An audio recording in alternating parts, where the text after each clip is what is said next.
नमस्कार, मैं जिज्ञासा कश्यप एक बार फिर मौजूद हूँ कुछ नए अंदाज के साथ। तो जैसा कि नवरात्रों का त्यौहार चल रहा है और इस दिनों में लोगों में नवरात्रों के प्रति और देवी माँ के प्रति एक अलग ही श्रद्धा, एक अलग ही भक्ति है।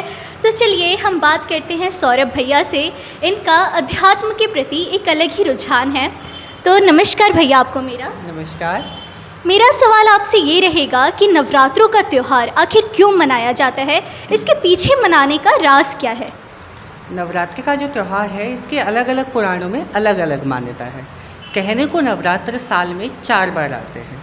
एक बार माघ के महीने में जिसे गुप्त नवरात्रि कहते हैं, उसके बाद इस चैत्र के महीने में जो चैत्र या वसंती पूजा के नाम से जाना जाता है। इसके बाद आषाढ़ के महीने की नवरात्रि, उसे भी गुप्त नवरात्रि कहा जाता है। और अंत में शारदीय दुर्गा पूजा जो अश्विन के महीने में आता है। चारों का अपना अलग महत्व है, कुछ तांत्रिक महत्व है, कुछ वैदिक महत्व है। चैत्र मास की नवरात्रि का ये महत्व है कि इस समय एक चैत्र वंश में उत्पन्न राजा थे जिनका नाम था सूरथ, और एक समाधि नामक वैश्य ने देवी की पूजा की थी। और कहा जाता है 9 दिनों में उन दोनों ने देवी की पूजा कर मनोवांछित वरदान प्राप्त किया था।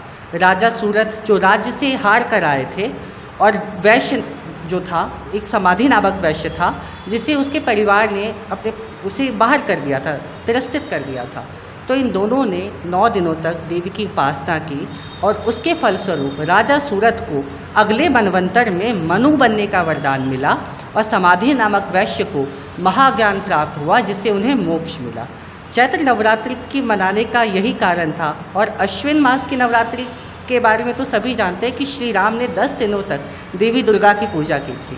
इसी के कारण हम अश्विन के महीने में शारदीय महोत्सव मनाते हैं। मेरा दूसरा सवाल आपसे ये है कि व्रत रखने की सही विधि क्या है?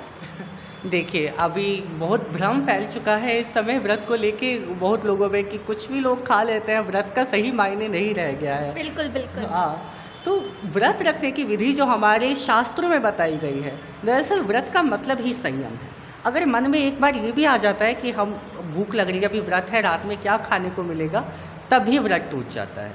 इतना ज़्यादा व्रत का महत्व होता है। व्रत 2 तरीके के होते हैं, एक फलाहार कर कर और एक अन्न को खाकर। वो आपके ऊपर है कि आप कौन सा व्रत आजमाते हैं, क्योंकि नवरात्रि में इन दोनों व्रतों की मान्यता है। फलाहार के व्रत में केवल आपको फल ही खाने हैं।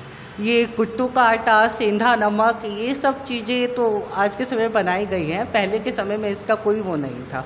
उस समय फलाहार का मतलब केवल फल, दूध, इन सब चीज़ का सेवन था।